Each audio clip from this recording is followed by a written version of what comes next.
Estamos de volta com o programa Contraplano, recebendo hoje em nosso estúdio o escritor Gustavo Renaud. E a gente está falando sobre o seu último livro, Tragédias e Propósitos, A Origem. Gustavo, esse livro, ele tem um público específico ou não? Ele atinge todas as idades? De uma forma geral, assim, a minha ideia como escritor, né, desde o primeiro que eu já faço isso, eu tento trazer um pouco mais para a realidade da pessoa comum aquilo que muitas vezes é difícil de entender na Bíblia, né, tendo como referência o livro Bíblia. Então, neste caso, ele é um livro que pode ser usado e pode ser lido por qualquer pessoa. Até porque, como eu te falei no bloco anterior, eu uso muitas comparações, né, analogias, para a pessoa poder entender alguma coisa que poxa, mas eu nunca pensei nisso, ninguém me falou a respeito disso. Então eu trago para uma realidade mais palpável das pessoas. Então, de uma forma geral, serve para qualquer entendimento leitor. Lógico, qualquer um. Com certeza. Certo. E o impacto que você queria atingir na vida das pessoas, desde o lançamento dele até agora, você sente que você conseguiu atingir esse objetivo de fazer uma diferença na vida das pessoas com o livro? Com certeza, porque assim, de uma forma geral, a leitura sempre vai agregar alguma coisa, né? Por pior que ela seja, você vai discutir aquela coisa que não é legal, né? Então ela sempre vai dar uma reflexão, né? Então por isso que a leitura ela é muito importante, né? Como cultura, né? Como até desenvolvimento de um povo, porque ela vai trazer para questionamentos. De repente, esse livro não serviu para nada, mas você conseguiu trazer para uma percepção pessoal e você chegou a uma conclusão, não serviu, né? Ou seja, o autor não soube se expressar, enfim. Eu acho que o mais importante da leitura, de uma forma geral, é esse questionamento que você faz da obra. Essa reflexão. Essa reflexão que você faz. Agora, lógico, se você aproveitar a leitura, você vai trazer daquilo que o autor está querendo passar princípios para a sua vida, para você de repente mudar alguma atitude que você tenha, né? Ou pensar a respeito daquilo. Eu falo muito também nesse livro sobre a questão de família, né? Porque o personagem, o Jó, no caso, ele tinha uma estrutura familiar muito boa, que foi destruída, porque ele perdeu os filhos e tudo, né? Perdeu tudo aquilo que ele tinha, mas isso depois foi recomposto. E é interessante, nesse livro ele mostra bem, porque se você pegar o roteiro de Jó original, que é o que eu trouxe no Tragédias e Propósitos, a única coisa que ele não perde é a mulher, por incrível que pareça. E é o que todo mundo joga fora hoje. A primeira coisa que eu vou jogar fora, minha mulher vai embora. Ou meu marido, por exemplo. Né? E é um contexto que na nossa sociedade é o contrário. Eu não perco meus filhos, né? Eu não perco meu trabalho, mas o meu cônjuge é a primeira pessoa que eu vou mandar embora. Entendeu? E no caso dele, e aí tem um propósito, e aí que entra a reflexão dessa obra, foi a única pessoa que ficou como laço que ele tinha da sua família, porque ele perdeu os filhos todos, perdeu todas as suas empresas, que na época ele era um homem riquíssimo, né? O homem mais rico do Oriente, como fala a Bíblia. Né? E eu trago isso para o contexto do Tragédia de Propósito, mostrando um empresário que tinha uma fábrica de tinta gigantesca, né? A maior do país dele. Então assim, a mulher dele fica. Mas por que a mulher fica e ele perde todo mundo? Porque tinha um objetivo, né? E ali o livro quer mostrar, no caso a Bíblia, na história de Jó, ele quer mostrar a importância do cônjuge, né? Num problema desse nível. E você, fugindo só um pouquinho, você tem um trabalho também de terapia para casais, né? Sim, exatamente. Você já se preocupando com esse tema também, né, na história de Jó, você vem percebendo que os valores estão sendo muito trocados hoje? Com certeza, é o que eu estava te falando. Quer dizer, hoje em dia você troca o seu cônjuge por nada, né? Por muito pouco, não é isso? Lógico, cada um tem a sua dificuldade, mas aí vem a questão de você, dificuldade que todos nós temos, de você trabalhar e de você superar aquelas dificuldades em relação à questão conjugal.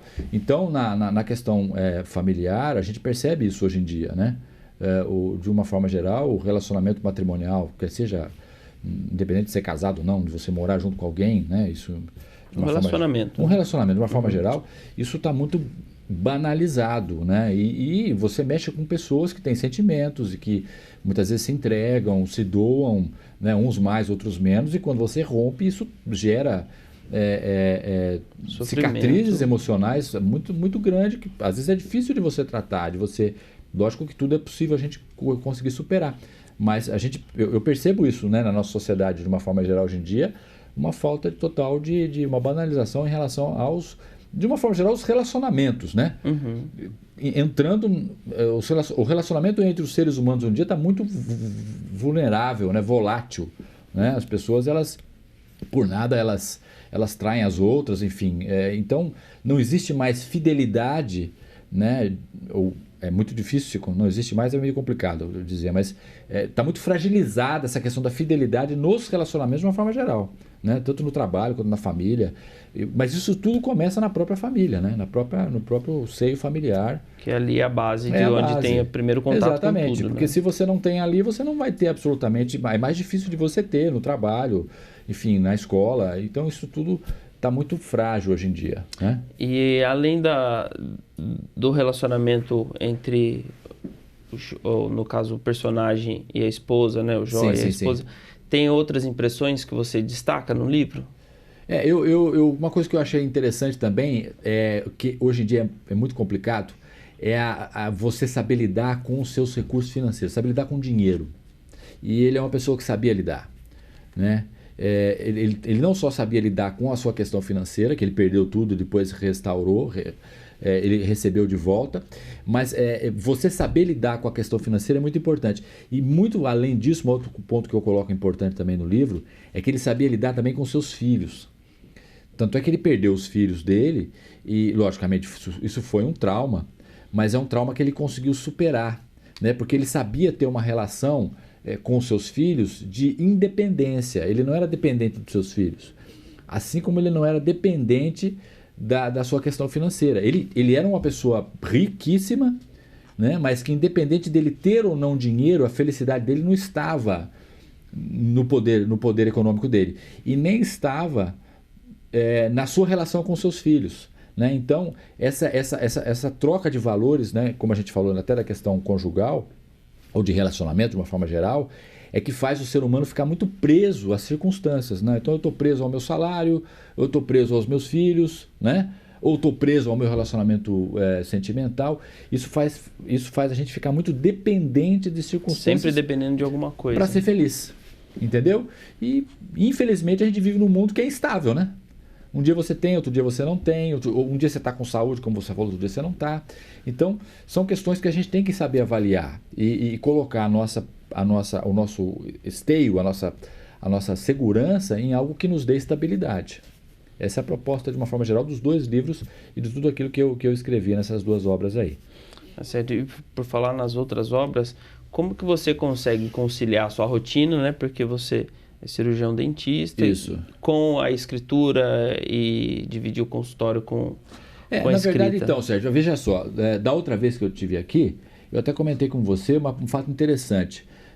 Aí tem um propósito, né? Entra a palavra de novo. Nada é por acaso, né? Então, quando eu estava escrevendo tanto este livro quanto o outro, né? E aí já estou preparando alguma coisa mais para frente, parece que o tempo aparece.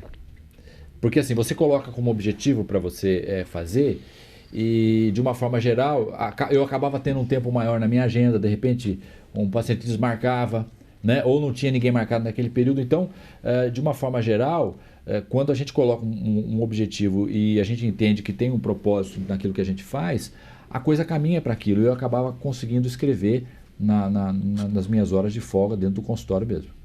Porque a gente sempre acaba arrumando tempo para aquilo que a gente Exatamente, quer, né? De uma forma geral, isso que você falou.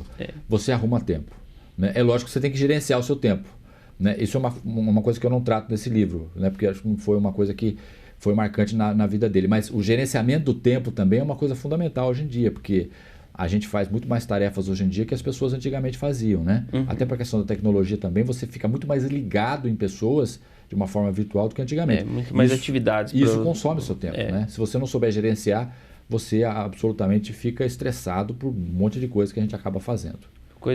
Na verdade, por coisas que a gente acaba arrumando para a gente fazer e acaba nos estressando. Exatamente. Né? E o que é importante nessa questão do tempo é você dar as prioridades para aquilo que você tem que fazer, não é? Acima de tudo. Tá certo. Bom, e como que você, como escritor também, analisa hoje o cenário aqui no Vale do Paraíba desses escritores assim que tem sua profissão e também tem como talvez começa como um hobby, mas Porque assim, se você for pensar na questão de retorno financeiro, Sérgio, é lógico que nós estamos falando de escritores que não são escritores tradicionais, né, como é o meu caso, né? Então foi um propósito, usando de novo a palavra, para que eu começasse a escrever, e escrever sobre essas situações que a gente pode refletir um pouco sobre a nossa vida. Agora, se você pegar, logicamente, um escritor de renome, que já está no mercado há muito tempo, que as pessoas leem, é lógico que, de uma forma geral, isso traz uma recompensa financeira muito grande. Mas o escritor, de uma forma geral, né, assim como qualquer artista, né, ele faz porque ele tem amor por aquilo que ele está fazendo, né? Ele não pensa absolutamente se vai vender, sei lá, 1 milhão de exemplares. Rico com aquilo, não. Isso é uma consequência, isso é importante também a gente se desvencilhar, né, desvincular. A profissão, eu vou fazer isso porque isso dá dinheiro.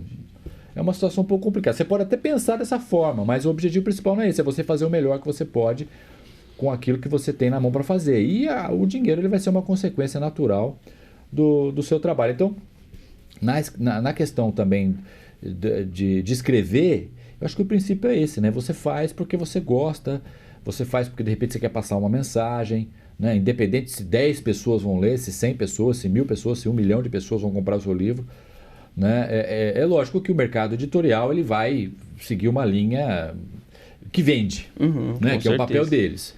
Mas de uma forma geral, que gira o mundo é o que hoje, vai girar. Também não há nenhum erro nisso. Mas de uma forma geral, o escritor, o original, vamos dizer assim, ele vai escrever aquilo que ele está sentindo de escrever, né? E não se é uma coisa sem comercial. Ser uma coisa direcionada. Entendeu?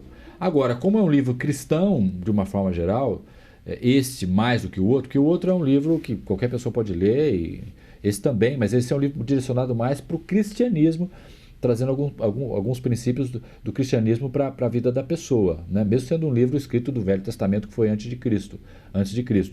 Ele tem um público, né? A literatura cristã, de uma forma geral, no Brasil, ela tem crescido, né? E existe um público fiel que compra, que lê, que absorve esse tipo de trabalho, entendeu? A gente tem grandes editoras que vem lançando cada vez mais livros sim. nesse segmento cristão. Né? O mercado editorial cristão é o segundo, se não me engano, maior que nós temos aqui, que tem um nicho específico de público, né? É um público que cresce a cada ano. Tá certo. E por falar em crescer na literatura, você tem algum outro livro que já... Tenho, na verdade, eu até estava comentando com a minha esposa que já tem um outro que... Eu já comecei a escrever, é um diário, né? Na época que a minha mãe, veja só, parece que é um propósito, de novo usando essa palavra, a minha mãe, ela infelizmente faleceu de câncer há alguns anos atrás, e eu comecei a fazer um relatório de tudo aquilo que eu sentia nessa relação com ela, hospital, casa, melhora, piora, até chegar, infelizmente, né, no seu falecimento. Então, eu escrevi, isso está guardado lá nos computadores lá de casa, e eu pensei em retomar essa história, até também trazendo um pouco da minha percepção em relação àquilo que eu passei como filho, né, a família toda, num problema que infelizmente é muito comum hoje em dia, né? É muito comum acontecer. Então, a princípio seria isso que eu tenho de modelo por enquanto para poder escrever. Aí já trazendo uma percepção mais pessoal de uma situação que aconteceu na minha vida. Mas ainda não tem... Não tem ainda. Data, previsão. Não, isso está só ainda... Porque a gente pensa muito, né? E as coisas elas começam a acontecer gradativamente. Você, na verdade, todo mundo que escreve, né, não tem a obra pronta, né, na sua cabeça. Você pode até ter um esboço, você acha que está pronto, mas a hora que você vai começar a escrever, a coisa vai, de repente, para um outro caminho que você não esperava, né? E a gente tem que deixar a gente ser dirigido aí, sem racionalizar muito, porque senão a coisa fica muito quadradinha, né? E esse também acabou de ser lançado, né? Nós lançamos aí há um mês e acabou de ser lançado, faz pouco tempo. Tá certo. E para quem quiser conhecer mais o seu trabalho, quiser comprar o livro, onde encontra? Nós temos algumas livrarias aqui da cidade, em São José dos Campos também, não é? E também você pode entrar em contato direto com a editora, né? Chamada Editora Vida 3, e ali você pode fazer um contato por telefone e pedir o livro que nós enviamos para você. Tá certo, que legal. Gustavo, queria agradecer o bate-papo aqui, foi muito legal, espero que você tenha gostado também. Com certeza. Obrigado, e quando lançar o próximo livro, sim, avisa a gente que a gente vem aqui gravar outro programa. Eu gostaria de agradecer a TV Câmara, né? Seu nome é o Sérgio, pela mais essa acolhida aqui no Contraplano. E eu tenho certeza que para mim é uma honra estar aqui com vocês e obrigado por divulgar o nosso trabalho aí. A gente que agradece e fica feliz em incentivar, né, escritores, artistas, o pessoal aqui da nossa região. A gente fica muito feliz em poder compartilhar com você de casa aí os nossos artistas aqui. Muito bom. Obrigado, viu? Eu que agradeço. Até lá. Bom, termina aqui mais um programa Contraplano. Eu agradeço a participação de você aí de casa que nos acompanhou. E se você gostou da nossa entrevista e quiser assistir de novo, já sabe. É só acessar o nosso canal no YouTube e acompanhar a nossa programação completa. Não esqueça também de curtir a nossa página no Facebook para saber de tudo que rola por aqui. A gente se vê no próximo programa. Tchau, tchau.